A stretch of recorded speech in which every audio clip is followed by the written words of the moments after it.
I'm in the process of uploading files for Dan, so I'm going to turn away for a second. Okay. I think we're going to go on ahead and get started because we at least have a quorum present. So we'll go on ahead and get started. This is the Outreach Committee meeting for May 25th, 2021. Outreach Committee of the CPOA Board.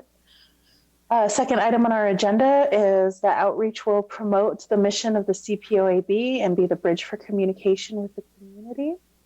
Do we have any objections to the agenda? None. Okay. Then with that, I'm going to go on ahead and just announce who's present since we do have some visitors joining us today. We have Ed Harness and Amanda Bustos from the agency, Doug Mitchell and Gionne Ralph and Chantel Galloway for the Police Oversight Board. And then we also have, is it Jaden Torres?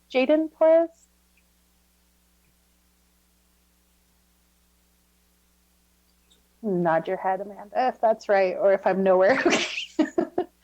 From KOAT, and Charles Arison is with us as well. We didn't have anybody sign up for public comment, but since we do have visitors with us, I'll go on ahead and ask if either of our visitors have anything that they would like to say.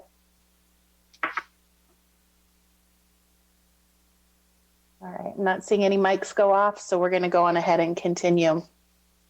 Next item, item 5 on our agenda is the CPC update. Ed, if you have any information for us there.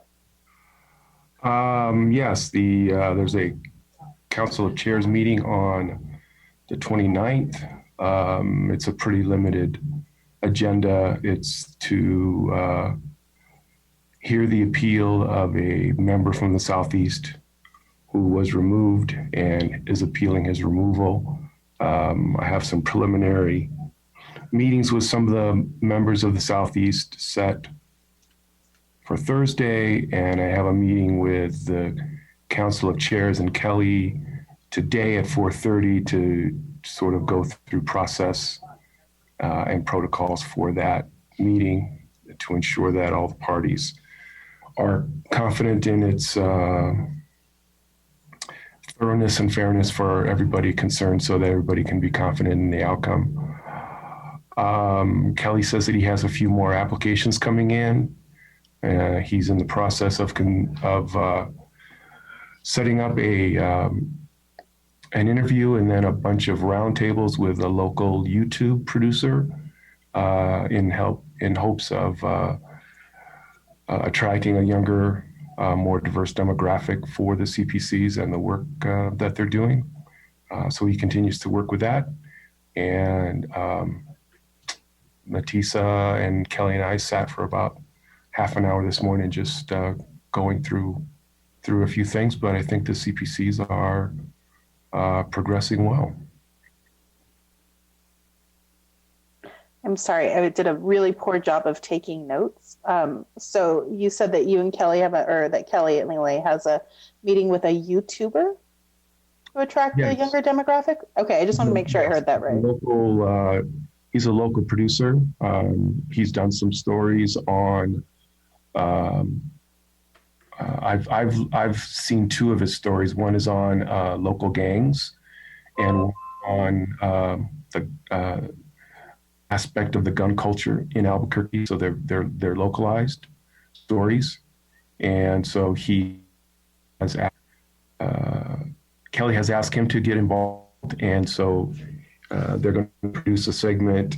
The producers would provide us with the questionnaires going into it. And then I'm not sure how yet we will incorporate CP, whether that will be live attendance or whether that will be some invitation from them to participate in the interview as well.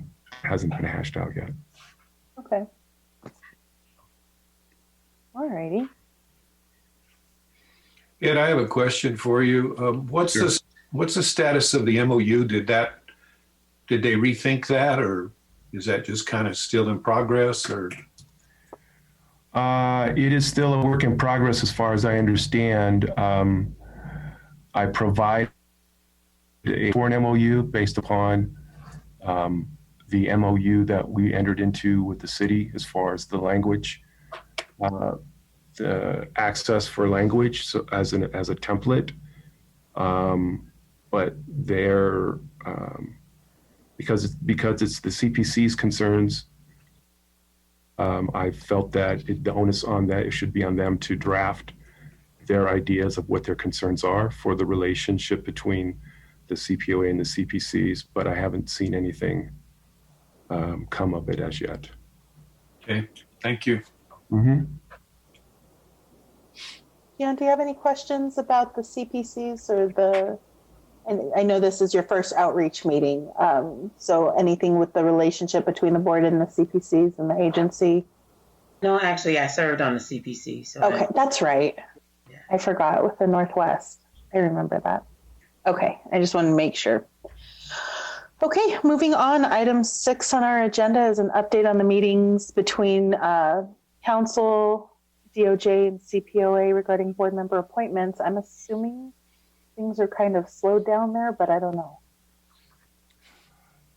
The only real update that I could provide, which is really just to supplement what I already was part of my report for the full board, was that Stephanie Yara is no longer the Director of Council Services, and that Chris Melendrez is in that role on an interim basis.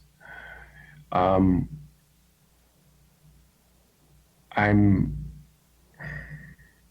know that the issue is not going to go away, but I'm not sure that there's going to be any meetings coming up in the near future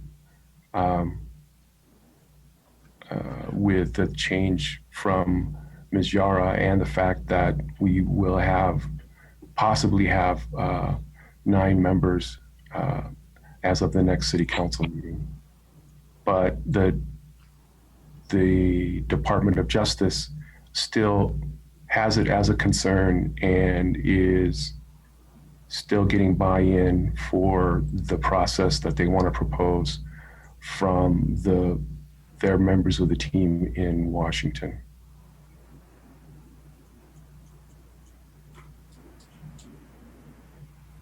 Should we remove this item on our agenda and allow you to just let us know when it's time to bring it back?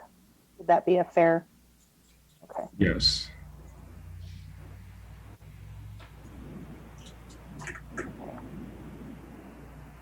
Any questions about that?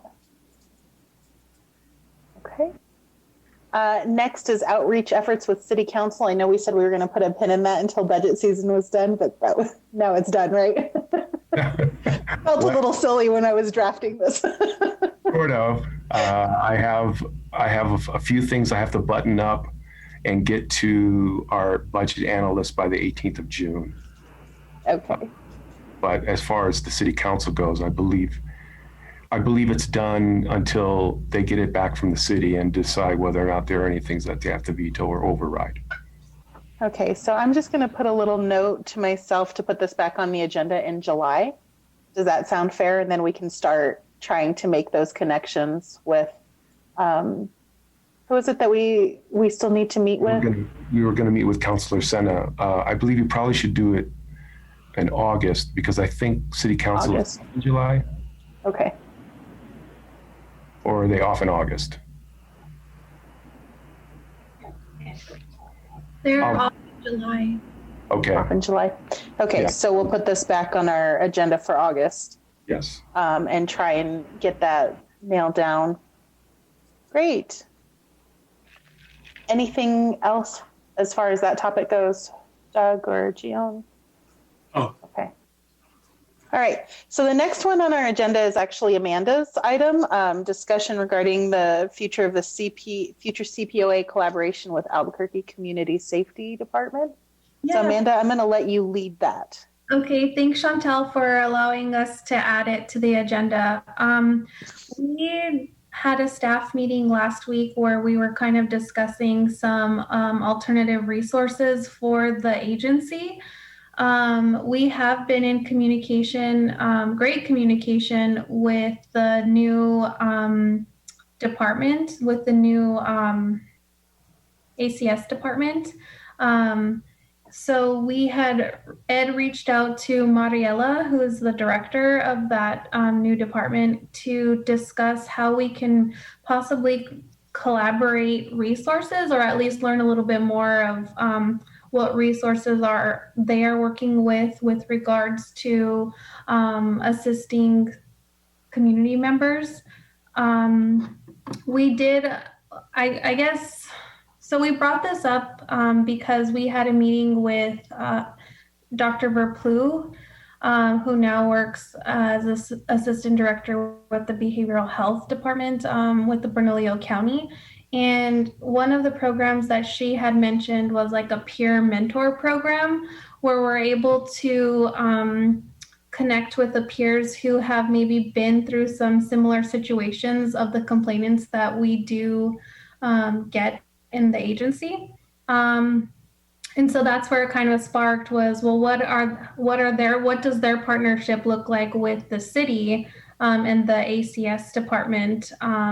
So we were kind of talking about how we can collaborate those resources with the agency as far as helping some of the complainants who maybe there aren't any SOP violations, but we can certainly follow up on, even though we're not a referral agency, but what resources can we offer that are not directly related to CIT? For example, we had some complainants who were upset that investigators did refer them to CIT, and that wasn't the route that they wanted to go. And so we're trying to build those relationships, not make them any worse. So I guess outreach was kind of the starting point for that discussion. Ed, do you want to add anything to that? Yeah, it's really, I think, an issue that we've struggled with is when we have complainants who are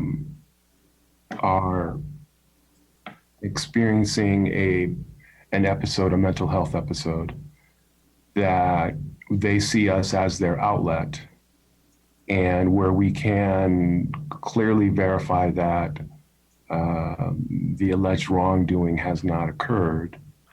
What other avenues can we provide for them as an outlet?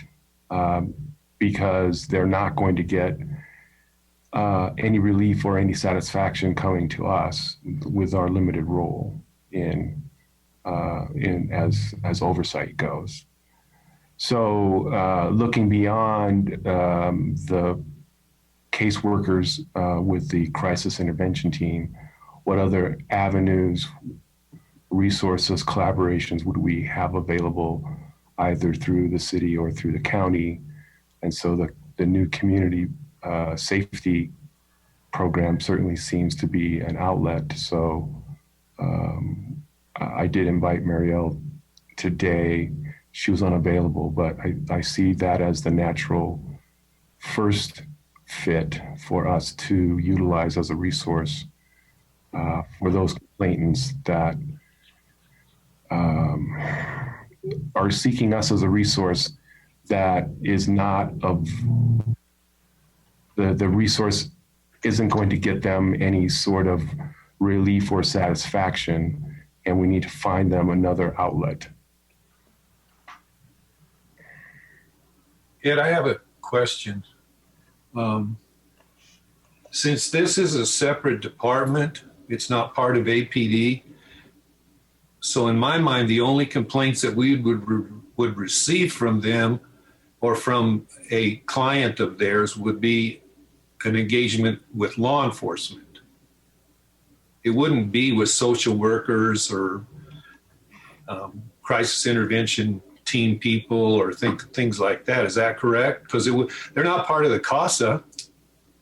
No, that's correct. Now we're not looking. We're looking for a place to refer the complainants that come to us, that send us complaints about APD. That will.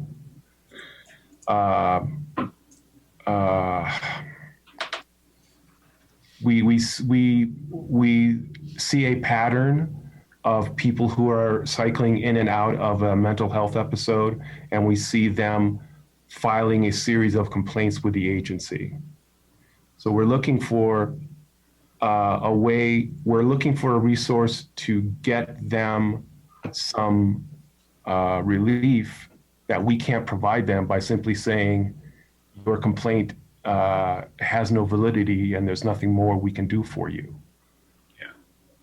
So it's a way for us to perhaps not have as many complaints come in and get help to this person who is searching for something.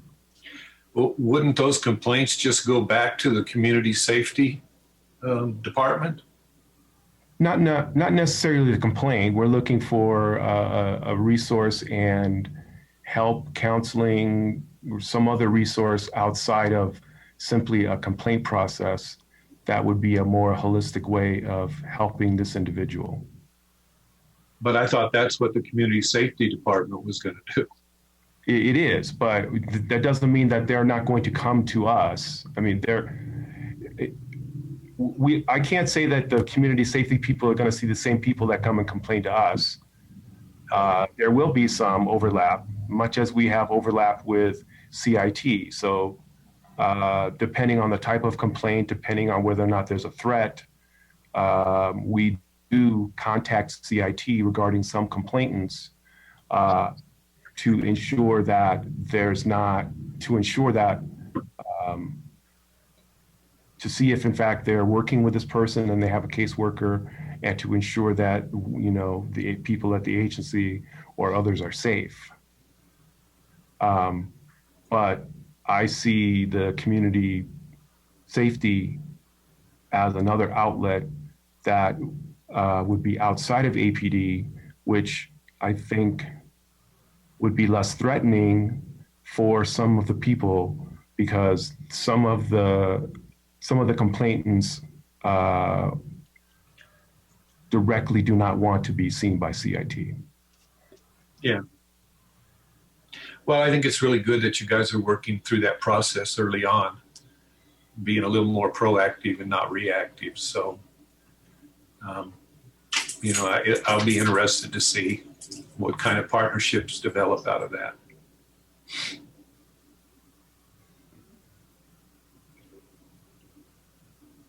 Yes, and we did. So Ed did reach out to Mariela, and they were doing a department training today. That's why she couldn't make it. But she did extend an invite to continue the conversation with the committee. So if that's something we want to maybe invite her to next month, we can absolutely do that as well. Just to kind of hear more, a little bit about what they're already doing to, as far as maybe case management, to work with some of the community members who do have complaints or other issues with law enforcement that maybe they haven't come through us yet either. But it's just a great collaboration to make. It's a new department for, you know, that purpose anyway. So we're the sustainable solution to a lot of this. So we just want to make sure that we're making those connections as well.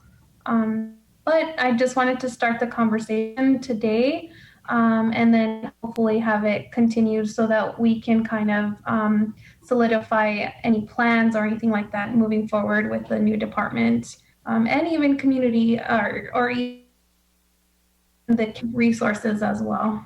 So.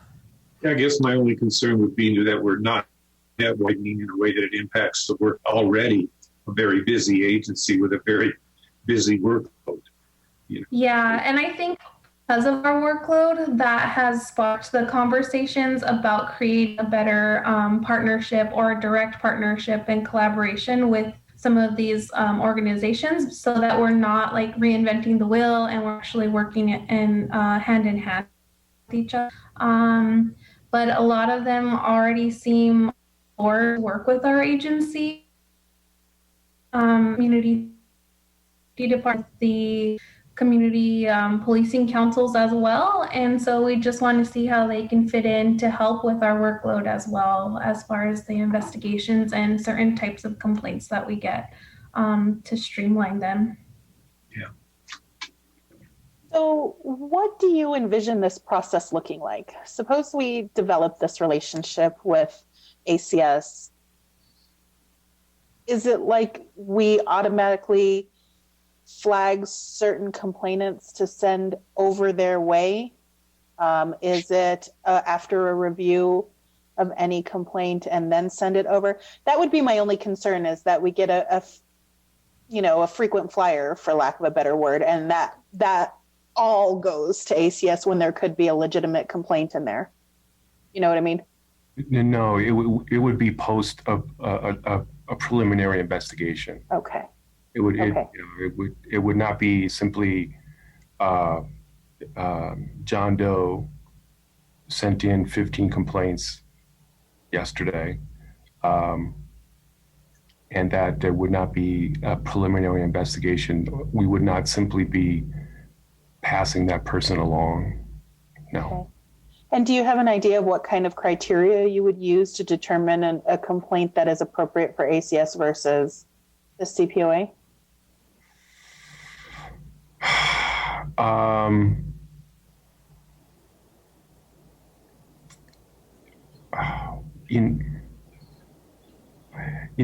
know it's weird, but when you see the complaint and you read the allegations, those kinds of things kind of stand out. I mean, we've seen them. I've seen them. Right. Obviously, I don't think we've seen any since Doug's been here, and Joan obviously hasn't seen them. But so I know what you're talking about. I've seen the ones where you can tell somebody is needing more help than we can provide, Right. and a solution from the agency isn't going to be that help that they need. I think we probably would. That would be something that a criteria that we probably could establish, working with both the community safety and CIT. They could help us establish those criteria. I think that would be an important step, to make sure that you have something in place, a series of checks and balances and criteria for determining what complaints aren't going to be investigated, just so that you've got it down in case anything ever comes of it. So that would be my only recommendation. I absolutely think bringing Marielle in to chat and kind of go over this stuff is a good idea. I don't know if next month is an appropriate time, or working with them to develop a process first, and then presenting that process to the committee and to ultimately the board might be the better route. Do you guys have a thought or an opinion on that? Well, I think preliminarily we need to establish that they can be a resource first. So, and that they have a clear understanding of what our needs are, because we are seeing this as a way of reducing our workload within the agency, and providing a service to the community and a more expansive resource. Because if we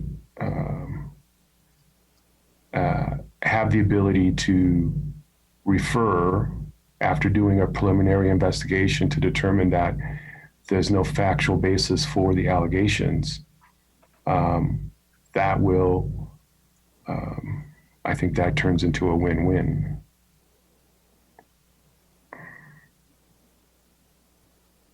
Doug, June?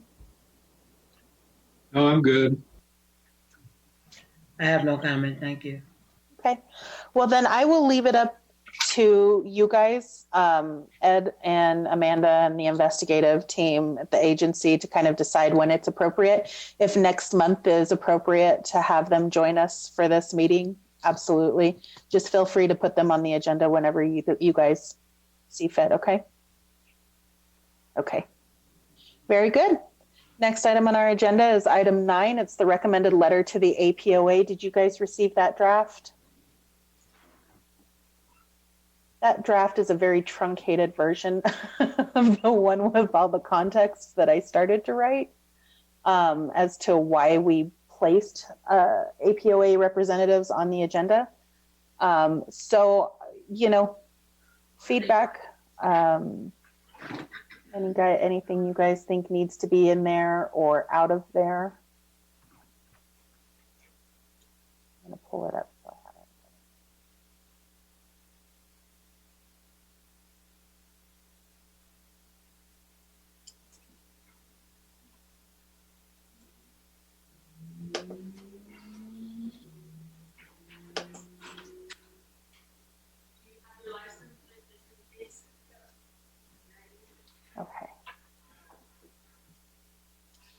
I can't imagine that the APOA would object, since I think in the 18 months I've been on there, I think they've come one time. And that was early on when I first started. So my feeling is that if they want to be on the agenda, all they need to do is ask to be put on the agenda. But for us to routinely have them on there just to no one be there doesn't make a lot of sense. Yeah, and I think that's what the board had decided at our last meeting, that we were just going to go ahead and pull them off. This is just a matter of how we message that to them, right, at this point.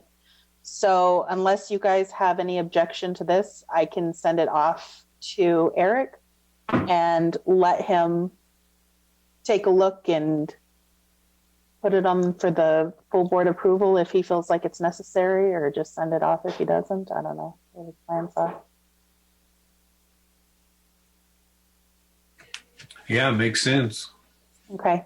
No objection to the language of it. I just want to make sure. Okay. All right. And Ed, do you feel good with it the way that it was? I don't know if you had an opportunity to glance at it. I don't know if you thought maybe we needed some of that context. I'll get this right at some point. Honestly, I didn't have a chance to review it today. Okay. But it's, the board's, I trust the board's judgment on that. Yeah. You were just there when this all developed in the conversations with you and Dr. Cass and myself and Sean Willoughby as to the importance of having, okay. Right. And it's, and it has been commented upon in the IMRs that the union is missing an opportunity to discuss things with the board by not attending. Okay. All right. Well, then I'm going to send this off to Eric and let him fine tune it if he feels like he needs to, and then do with it what he will. All right. Any other business for today?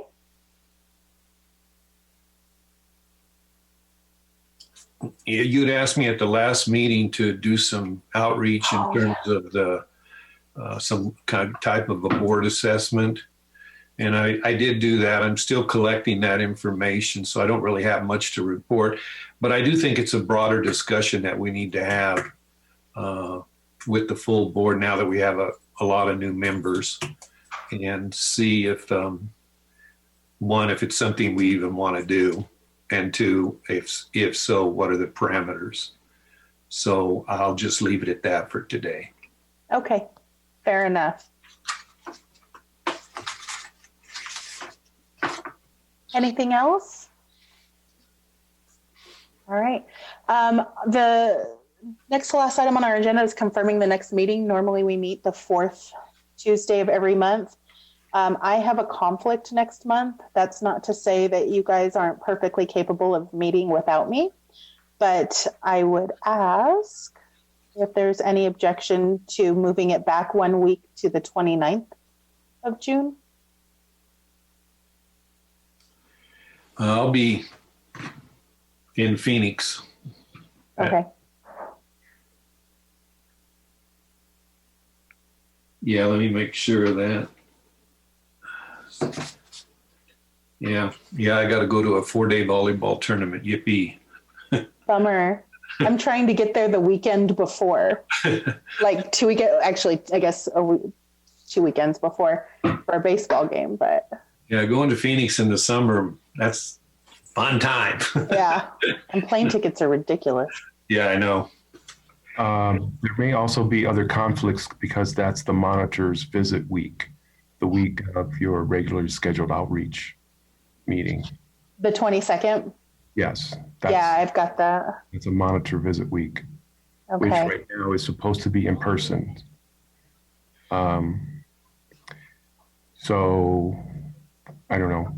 Probably worth pushing back then, or I mean, I guess we could do it the week before, the 15th.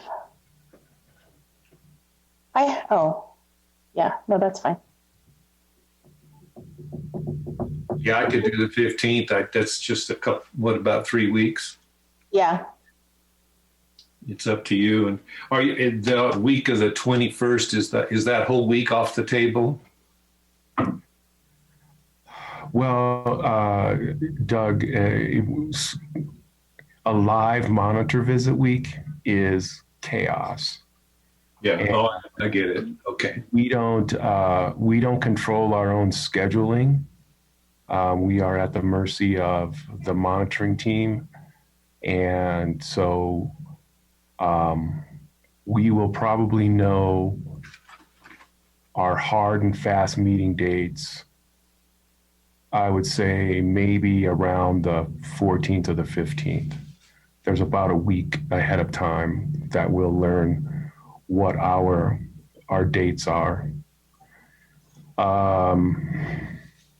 So yeah, there has to be a little bit of flexibility. That's why